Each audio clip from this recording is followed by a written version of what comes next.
Hello, Bronwynlund from BronHolm Tours here. As you can see, I'm looking a little bit different. I'm not in my usual winter attire, and that's because I'm not on Bornholm anymore. I'm in Australia, in the place where I grew up, on the west coast, in Perth. Now, I'm actually quite a few kilometres south of Perth at a place called Coogee Beach. And we're going to do a tour of Coogee Beach and walk up along the pier and back through the green area, which is behind the beach, which is lovely, and end up at the cafe. So I hope you enjoy the tour.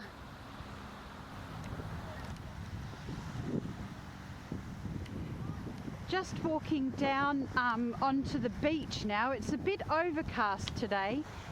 We normally come to Australia in February because the weather in Denmark is very boring in February, and it's high summer in Australia.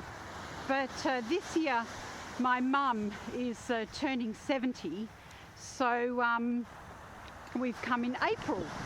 So this is actually Australia in the autumn, and as you can see, it's not that bad. It's about 27 degrees Celsius. It has been up to 30, so it can still be very hot in the April months. This is one of our favourite beaches, and the reason why it's one of our favourite beaches is because it has a shark net going all the way around the perimeter of the swim area, and that's the yellow pontoon you can see going out, or the yellow floaties you can see going out along the edge there. And it's really great because it gives you a very, very safe swimming space. There has been shark attacks along this coast quite frequently. The other thing is the pontoon is very well used. We often swim out to that pontoon, and our kids have a lot of fun sliding off that.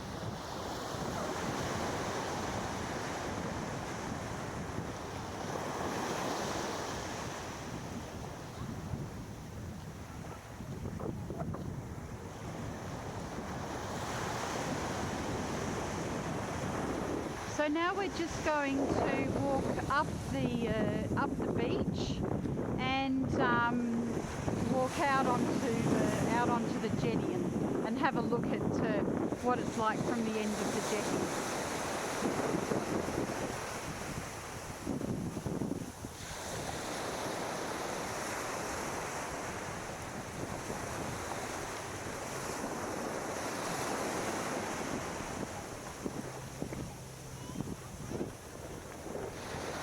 Morning.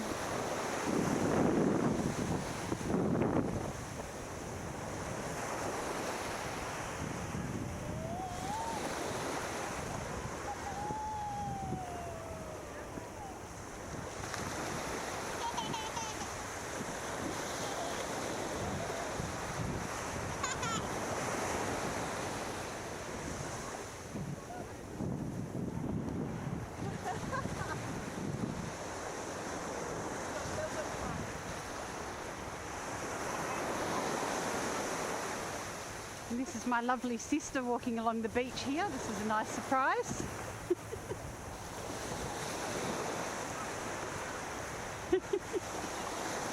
Hello. She's just off for a swim. I'll join her in about 20 minutes when I finish this film.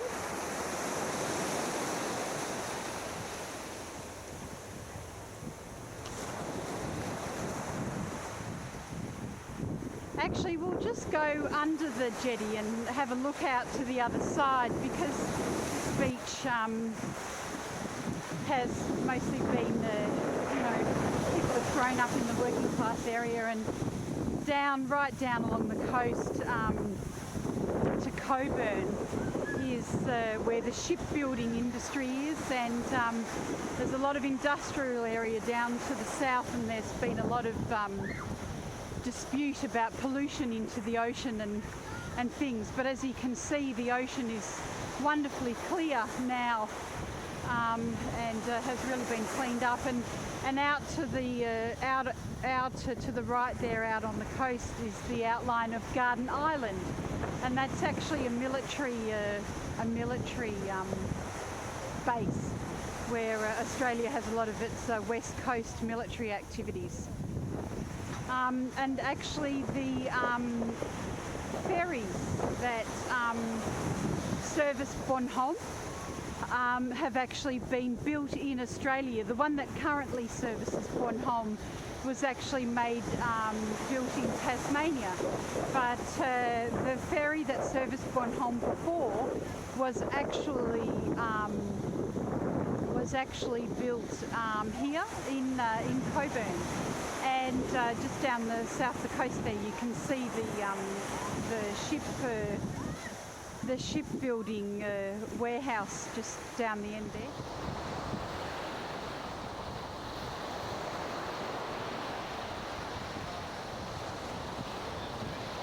The thing about sharks is that even though it would be horrendous to be taken by a shark, the actual chances of being taken by a shark are very slim. We actually have more chance of being killed or maimed in a car accident driving to the beach than we do of being captured by a shark and eaten. But it's just the thought of it that's a bit scary. I mean, being in a car accident is also scary as well. So we're just going to walk out onto the pier. And of course this reminds me very much of the pier at Snowbeck on the island of Bornholm.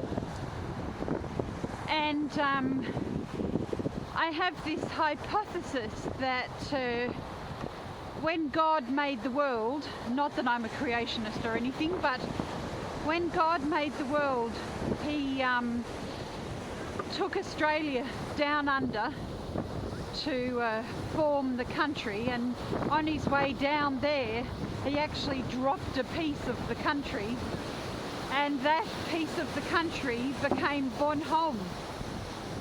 And it's a funny hypothesis, but I think that because my lifestyle on Bornholm is so similar to my lifestyle in Australia, with the nature and the beaches and the recreational activities, are so much more similar than what our life was like in Copenhagen. Life in Copenhagen is a completely different choice of lifestyle. So it's just interesting that, you know, you always have a choice of what lifestyle you can make for yourself. And so here we are at the end of the pier, and we're looking directly out to Garden Island and Seal Island.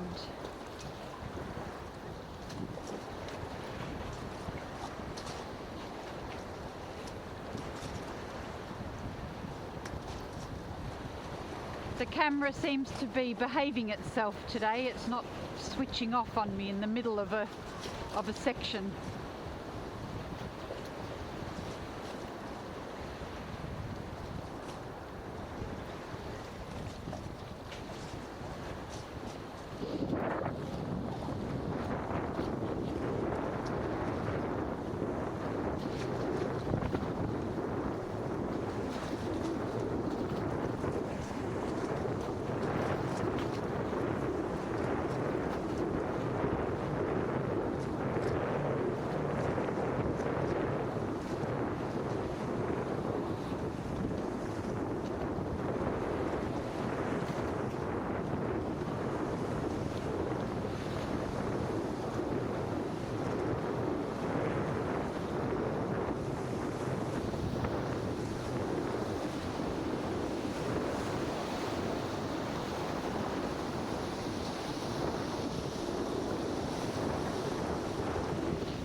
morning.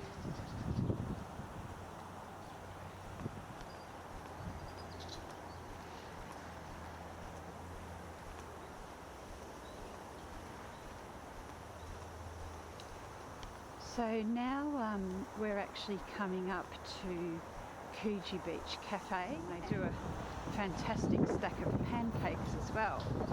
But it wasn't the original cafe. Originally there were actually tea rooms on the sound is now. And in 1934 James and Lily Poole built their weatherboard home that included the tea rooms on a site about 30 metres southwest of this point where play equipment now stands. The sinking of a bore allowed the family to establish the Green, an area we all enjoy today. Long queues would form outside the tea rooms for fish and chips, lollies, cool drinks, ice creams, ice blocks and even a billy of boiling water throughout the holidays. While others chose to relax on the veranda enjoying tea, sandwiches and cakes. On Saturday afternoons, couples danced on the Green to the latest rock and roll music played over a speaker system. William Bill Lockwood purchased the property in 1944 and then on-sold it to his brother, Cecil John Alfred, or called Jack for short, Lockwood, who continued to operate it as a general store. The 1950s saw the birth of the male bodgies and the female widgies. They would arrive on their motorbikes and cars to enjoy the summer breezes, rock and roll music, and to display the latest fashion trends in clothing and hairstyles. They added to the community spirit of the locality and the memories held by so many today. The Lockwoods decided to demolish the tea rooms around 1959 as they had opened a general store across the way on Coburn Road. The Coburn Road location had the added advantage of attracting the increasingly motorised passing trade in addition to that of the beachgoers. So all along this walk, the Coogee Maritime Walk, they actually have these heritage markers. You can see up the top there's a sculpture of a couple dancing. And I really love these heritage markers because they just give so much to the history of the area. So this Green has been here since 1934 and it's the result of a bore actually being, a well being dug and drilled into the ground to bring water up to the surface to actually allow plants naturally occurring species of plant to exist in this area. I've come down here with my family a few times to have a barbecue. My kids play on the play equipment, and it's just a really lovely area that I just wanted to share with you. They have these lovely shelters. I'm just going to go over here and read another heritage marker, which is about the beach sheds that used to exist on the beach. Back in the 50s and 60s, so a little bit after the cafe. And this is another Coogee heritage marker called the boat sheds. So 52 boat sheds were once dotted along the Coogee Beach sand dunes, facing majestically out to sea. The sheds characterised the beach for more than 30 years. Most were made of weatherboard with corrugated steel roofs, and many doubled as holiday homes with steel-framed beds and bunks, with kapok mattresses, woolen army blankets, kerosene refrigerators, kerosene or gas stoves, small sinks, tilly lanterns, kitchenettes and wooden tables or crates, which were used as tables and chairs and provided the necessary comforts for those special holidays at the coast. The winter storms of 1946 and 1962 wreaked havoc. However, it was the storms of June and July 1964 that caused the destruction of many of them. By 1966 they had disappeared forever, the last few being dismantled and relocated, or the timber used for other purposes such as home garages. So that was a tour of the Coogee Beach Pier and recreational facilities. I hope you enjoyed it. This is Bronwynlund from BronHolm Tours, signing off. Bye for now.